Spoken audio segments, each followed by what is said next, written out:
Bom dia, gente. Sejam bem-vindos a mais uma aula de língua portuguesa. Estamos na nossa segunda aula remota de língua portuguesa, né? Espero que todos estejam bem, gozando de muita saúde. Que em nome de Jesus, daqui a pouco a gente vai voltar às nossas aulas presenciais, que eu estou morrendo de saudade. Sabemos que não está sendo fácil, nem pra gente, nem pra vocês. Mas enfim, a gente não pode parar, né? A vida continua. E vamos à nossa aula. Pronto, gente, sejam bem-vindos à nossa segunda aula remota, certo? Como vocês podem ver, o conteúdo é os tipos de sujeito. Vamos reapresentar, né? No caso, vamos rever os tipos de sujeito, certo? Lembrando que esse material vocês já têm no caderno de vocês. Agora, quem não tem, quem não frequentou a aula, é só pegar os slides que estarão nesse vídeo e copiar no seu caderno, certo? Então, vamos lá. Pronto, os tipos de sujeito, gente, aí tem os tópicos que são sujeito simples, composto, sujeito oculto, sujeito indeterminado e inexistente. Agora eu coloquei a observaçãozinha por quê? Porque o sujeito oculto, ele é também chamado de sujeito desinencial, que é o que vocês têm no caderno de vocês. Vocês podem também estar fazendo essa observação. E o inexistente, que é o que a gente chama de oração sem sujeito. Vamos lá. O sujeito simples é o mais fácil de vocês identificarem numa frase, numa oração, que é aquele que possui um núcleo exposto, ou seja, um núcleo que a gente pode facilmente identificar. Então, aí temos 3 exemplos. Os alunos estudam muito. Quem é o sujeito? Os alunos. Deus é perfeito. Quem é o sujeito? Deus. Maria não participou das aulas remotas. Quem é o sujeito? Maria. Então, se apenas só encontramos um sujeito, então quer dizer que esse sujeito é simples. Lembrando, a gente identifica ele e apenas um só, certo? Próximo sujeito, sujeito composto, certo? É o que apresenta 2 ou mais núcleos. Então, se o sujeito simples só tem um núcleo, que é fácil identificar, ele já está exposto na frase. O sujeito composto ele tem 2 ou mais, certo? Aí temos mais 3 exemplos também. Marta e Ana resolveram todas as atividades. Quem é o sujeito?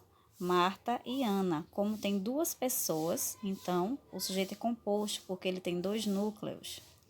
Foram ao passeio Marcos e seus amigos. Quem é o sujeito?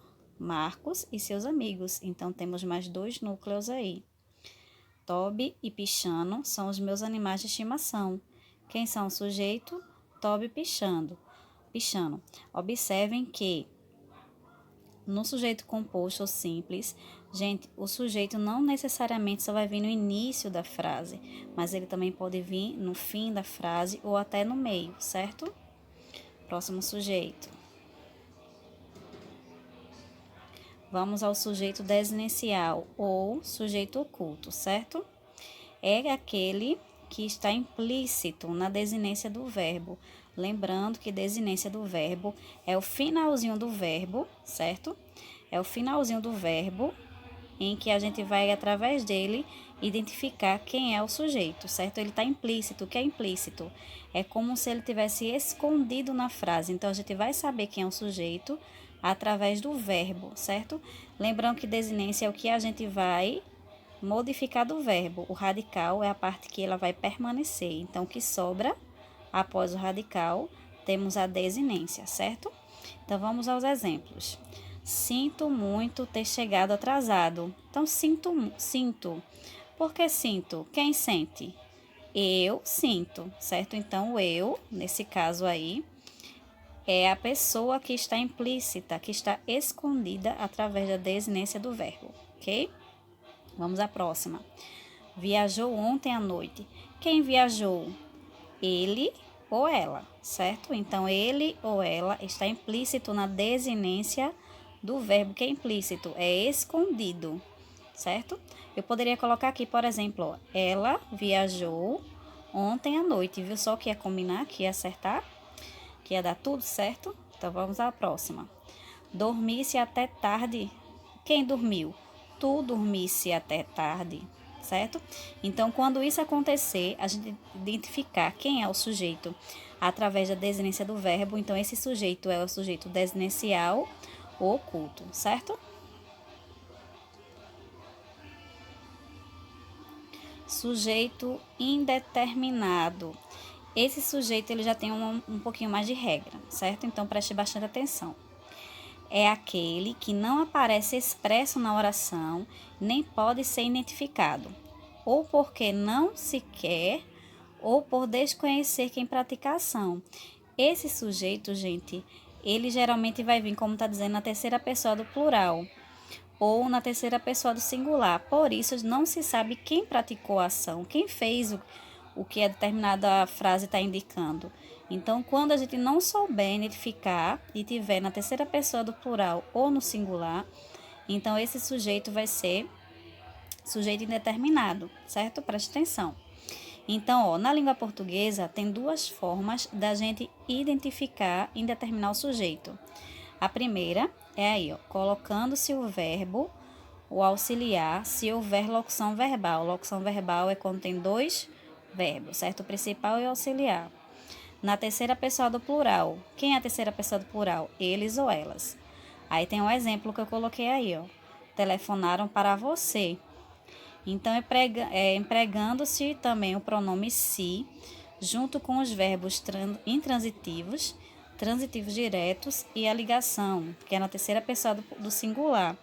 Esse se aí, ó, tem um exemplo, certo? Então, fala-se muito dos efeitos dos raios infravermelhos. Então, esse fala-se é um verbo intransitivo. Precisa-se de profissionais competentes. Esse precisa-se, que é o verbo precisar, é um verbo transitivo indireto. E era-se mais calmo antigamente, que é um verbo de ligação. Então, notem que esse se, nesse caso, recebe o nome de índice de indeterminação do sujeito. Quando vocês encontrarem ele no verbo, já podem identificar como sujeito indeterminado.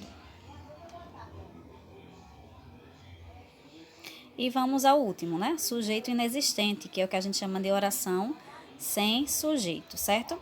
Ela também tem um pouquinho mais de regras. Tem que prestar bastante atenção. Então, oração sem sujeito ou sujeito inexistente é aquela que a declaração expressa pelo predicado não é atribuída a nenhum ser, que são os verbos impessoais, que são os verbos, como não tem sujeito, são sempre usados como na terceira pessoa do singular. Os principais são os que indicam fenômeno da natureza, como chover, nevar, trovejar, anoitecer, entre outros. Aí temos um exemplo, trovejou o dia inteiro, certo? Então, trovejou é um verbo que indica fenômeno da natureza. Então, quando acontecer isso, a oração é sem sujeito ou sujeito inexistente.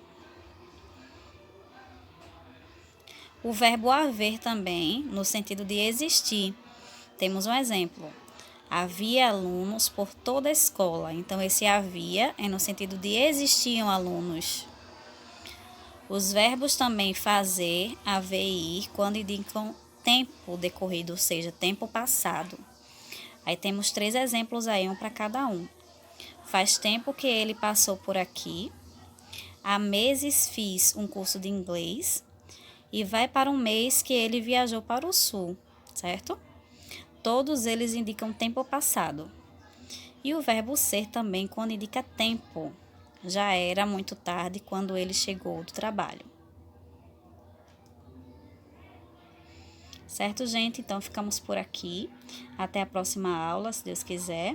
Então, cheiro para vocês.